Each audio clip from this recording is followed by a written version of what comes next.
ఈరోజు వాక్య ధ్యానం. నీతో సమాధానముగా ఉన్నవారు నిన్ను మోసపుచ్చి నీకు బలాత్కారము చేయుదురు. ఓబద్యా 1:7. మోసపోవడానికి ముందే మేల్కొను. శత్రువు యొక్క శత్రువు మనకి మిత్రుడు అవుతాడు అన్నది నానుడి.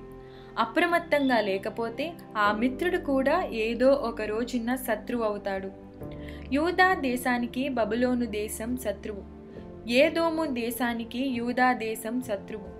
బబులోను రాజ్యం యూదా రాజ్యం మీదకి దండెత్తి వచ్చినప్పుడు ఏదోము దేశం బబులోను దేశానికి సహాయం చేసింది. దేవుడు ఏదోముతో, ఇప్పుడు నీతో సమాధానముగా ఉన్న బబులోను దేశమే ఒకరోజు నిన్ను మోసం చేస్తుందని చెప్పాడు.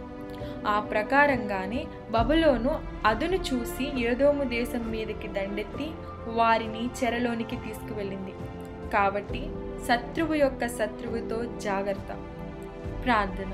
దేవా, లాభాపేక్షతో కపట స్నేహం చేసేవారి ఉద్దేశాలు ముందే కనిపెట్టి వారి బారిన పడకుండా తప్పించండి.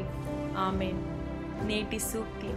మోసాలకు ఆకర్షించబడే వారున్నంతకాలం మోసగాళ్ళు మోసం చేస్తూనే ఉంటారు. జాగ్రత్త.